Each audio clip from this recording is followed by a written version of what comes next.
Татар халкы бурын-бурыннан мәгърифәтле халык, белемле халык, китаплы халык булган. Һәм ул бүген дә шулай.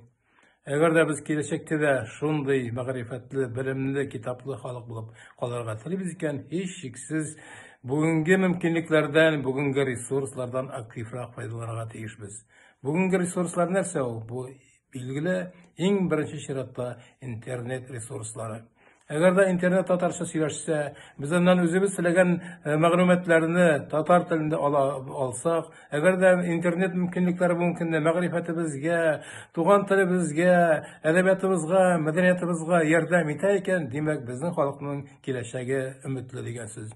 Бу өлкәдә безнең Раил Гатауллиныбыз җитәкчелек иткән белем бирү порталы искиткеч зур эшләр алып бара. Соңгы елларда аларның әдәбият өлкәсендәге кылган гамәлләре, әдәби марафоннар үткәрүе, мәгърифәт өлкәсе өчен яңа ресурслар әзерләүләре туган телебездә, гомумән кылган барлык игелекле гамәлләре мактауга гына һәм хөрмәткә генә лаек. Без аларга киләчәктә дә бу эшләрендә, бу игелекле гамәлләрендә уңышлар телибез һәм һич шиксез кулдан килгән ярдәмне күрсәтербез.